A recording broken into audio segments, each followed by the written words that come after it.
So that is it, Christmas Day done. Today's Boxing Day. I worked this morning, so got to work about 7 o'clock. Finished just after 12. Went and did my men's group, so we can see a time lapse now.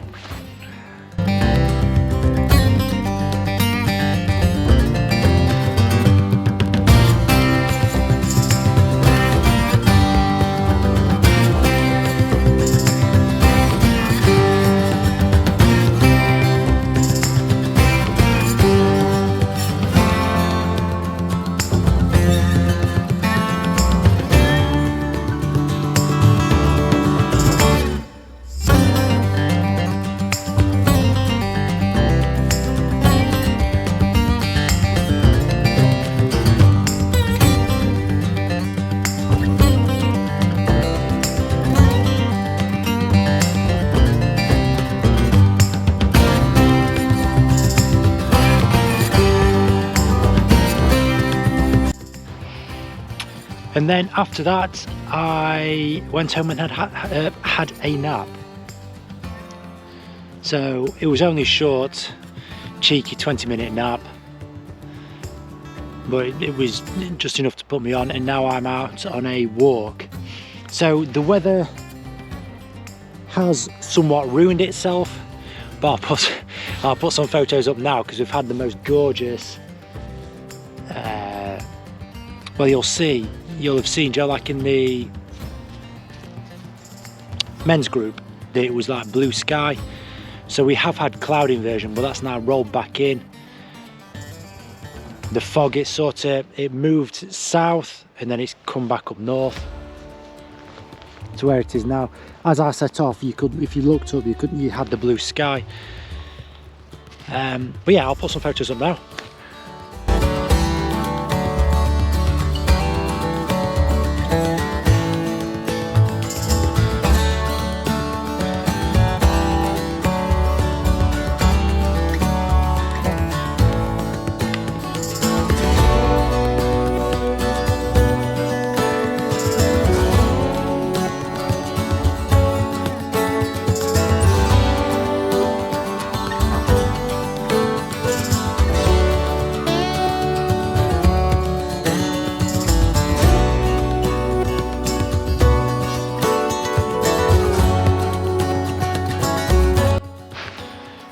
Yeah, and then we've just come out, me and Buddy, we're on a bit of a walk.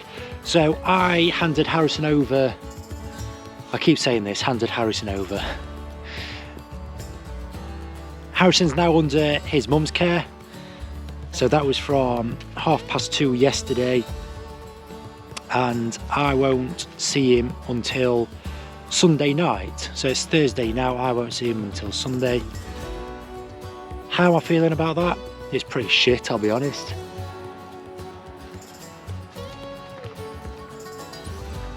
But I know that he'll be happy, so I've had to go through a number of reframes regarding this, and it's that Harrison gets to experience Christmas twice. I could be selfish and say we'll do alternate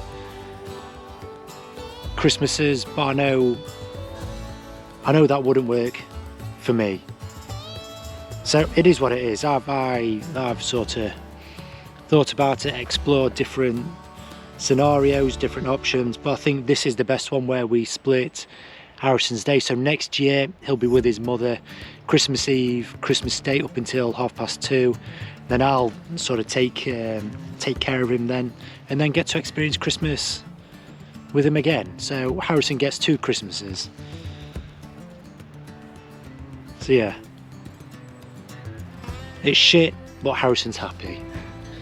So I'm going to be honest and say everything with this separation and divorce,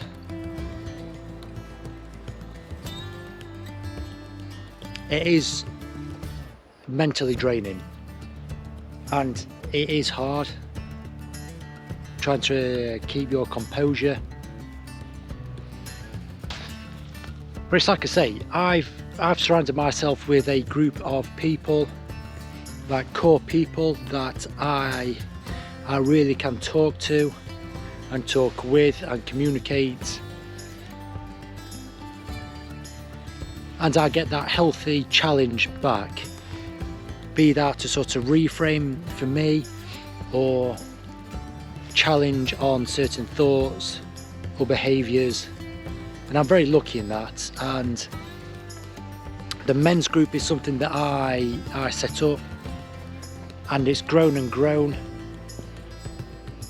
but I can take whatever I want to that group and they listen to me without judgment,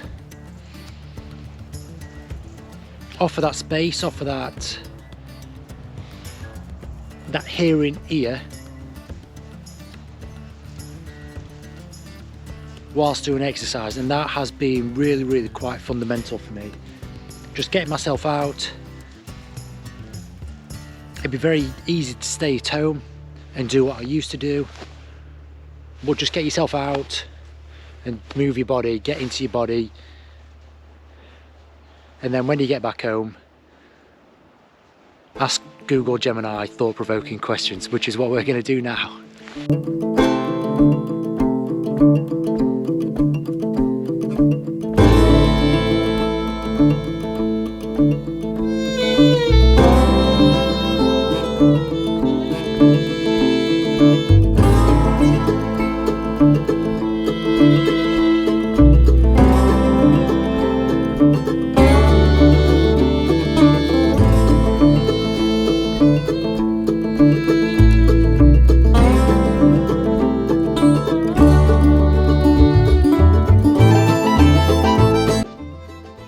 What are the biggest challenges you anticipate facing as a single father in the coming years?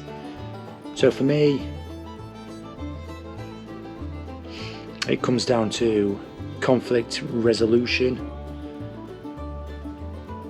with his mum, in that we are two individuals who both want the best for Harrison, but our thoughts and beliefs differ. So for me, the biggest challenge would be considering and negotiating with his mum and trying to come to an amicable plan with Harrison's best interests at heart. But how do you plan to maintain a strong support system for yourself and your child? So I've mentioned the men's group. I would like to go back into, or just work with a life coach again. So I think support wise, I'm pretty good at the minute. For Harrison, I'd like him to, so Harrison's been to the men's group, so I'm trying to role model that it's okay to support yourself with friends that you can both talk to and be challenged by, because that is true friendship to me. So Harrison's seeing that. I also want him to, the cards I bought him for Christmas, to be like self-aware. So if he can understand himself, and I role model talking, exercise, healthy coping mechanisms, and he sees me talking to family, friends, men's group, sees me working with a life coach, that's all I can really ask for. How will you ensure your child has a strong role model in his life? So it's something I've struggled with, in that how I used to be and who I am now. I'm the same person, but my methodology is different, and I think his mum finds that hard because she's trying to deal with old Tom and not new Tom, if that makes sense. And so sometimes when I say no and then don't back down, and it's like a boundary, I've said no, but like no means no. she finds that, and that message gets back to Harrison. So I'm trying my hardest to show him a boundary, what a boundary means, sticking to a boundary, because a boundary is only a boundary if you keep it a boundary. If you say no and then you start giving up that space, you're not showing yourself any self-respect, and that other person has pretty much just walked all over you. So I'm trying my hardest in that. The other aspect of that I've considered is new partners in his mum's life and how they can influence Harrison. So it's something I've got to be on the ball with. Yeah, so I've struggled with trust in the past, and so I've always done things by myself because it's that lack of trust I've got in other people. So it's, well, if you're just going to let me down, so I might as well just do it myself. But that's been somewhat taken out of my hands, so I have to allow that trust to build. What are your personal goals for self-improvement as a single father? So it's to understand my frustrations a lot better and talk to Harrison about how I deal with my frustrations. So again, if I can be self-aware and teach that self-awareness to Harrison,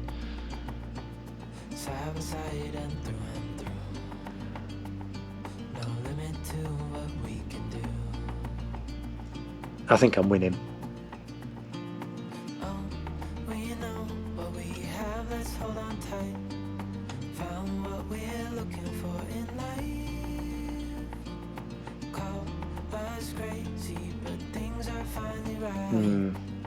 How can you foster a healthy and respectful relationship between Harrison and their mother? So it's something, again, that I can never take away what his mum has given me. I can never take that away, and I want Harrison to know that, and I want Harrison to know that I genuinely do want to work with his mum.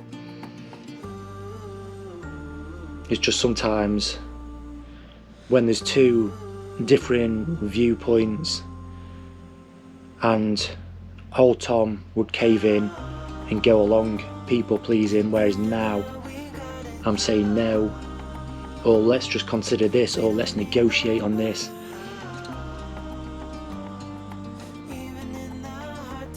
So we tend to have those conversations away from Harrison. So if it does become not heated, but emotions are displayed,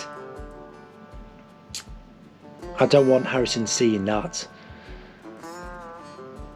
But the flip side is he needs to see how a hard conversation works. So to answer the question, how can you foster a healthy and respectful relationship between Harrison and his mum? By me displaying love and care and respect to his mum. I role model, Harrison sees, Harrison replicates. But that's I'm going to be so honest here. Sometimes that's where I'm like that up here, in that, well, Tom, this is how you feel, you can't back down from it. Voice how you feel, but then I have to show respect.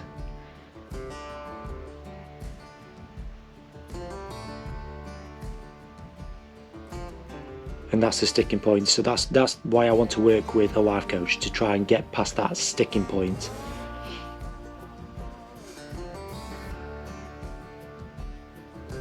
Yeah.